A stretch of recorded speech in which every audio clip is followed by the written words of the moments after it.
yang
Lakukan hingga variabel terakhir yaitu penyampaian yang saya jelaskan sebelumnya.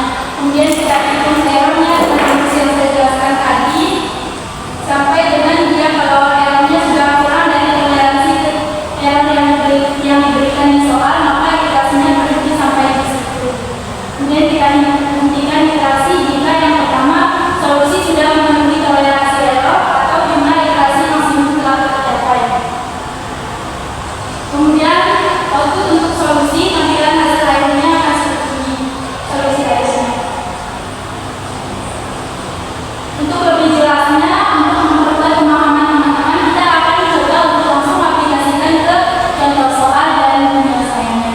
Di sini diberikan sistem persamaan non-linear. Di sini terdapat beberapa sistem. Nah, dua sistem, ada berapa variabel? Ada dua variabel kan ya. Nah, jadi di sini contohnya kita menggunakan contoh yang dua variabel seperti yang saya jelaskan sebelumnya, bahwa pada pusat dasar kan tadi saya sudah singgung dari bentuk umum ini diubah ke bentuk yang eksplisit. Nah, sehingga nanti bentuk-bentuk yang umum ini kita ubah ke bentuk eksplisit dulu, baru dimasukkan ke iterasinya. Dengan menggunakan Gauss-Seidel, lakukan dua iterasi untuk menghampiri solusi dari sistem persamaan non-linear yang diberikan. Gunakan nilai awal 0,1, ini merupakan tebakan awalnya. Untuk X sama dengan 0 dan Y sama dengan 1, sama kayak yang metode yang lain. Sekarang kita masuk ke penyelesaian. Yang pertama, kita ubah persamaan R1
Nah, kita coba untuk membandingkan nilai perhitungan manual bersama kelompok latih dan bagaimana pengerjaannya di Manager.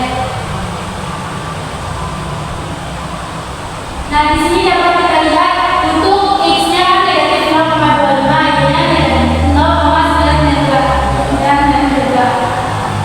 Kemudian kita coba perhatikan untuk output dari parameter satunya sama nggak? Namanya ini. Sekarang kita masuk untuk pembahasan yang selanjutnya, yaitu terkait dengan kelebihan dan kekurangan daripada metode Gauss-Seidel.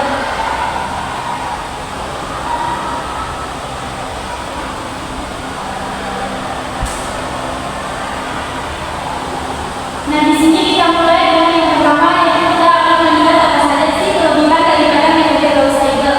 Di sini yang pertama lebih cepat konvergen dibanding dengan metode yang modelan. Kemudian alasannya karena setiap nilai variabel langsung diperbarui dan digunakan pada perhitungan berikutnya. Setiap iterasi diperbarui nilai tebakannya, bukan tebakan sih nilai daripada X dan Y-nya, interval value-nya. Kemudian yang kedua, mudah dipahami dan diimplementasikan. Rumusnya sederhana, bisa diprogram dengan mudah di komputer. Ini sih sebenarnya syaratnya kita harus memahami bagaimana cara mengubah bentuk ke bentuk eksplisit. Kemudian proses iteratif fleksibel dapat dihentikan sesuai dengan tingkat keterbatasan atau toleransi error yang diinginkan. Kemudian di sini terdapat beberapa kelemahan daripada metode Gauss-Seidel, di mana yang pertama tidak saling konvergen, hanya dijamin konvergen jika matriks koefisien bersifat diagonal, dinamis atau positif infinite. Kemudian yang kedua sangat bergantung pada tebakan awal. Jika tebakan awal buruk, maka iterasinya bisa lambat atau bahkan tidak konvergen atau invariant. Kemudian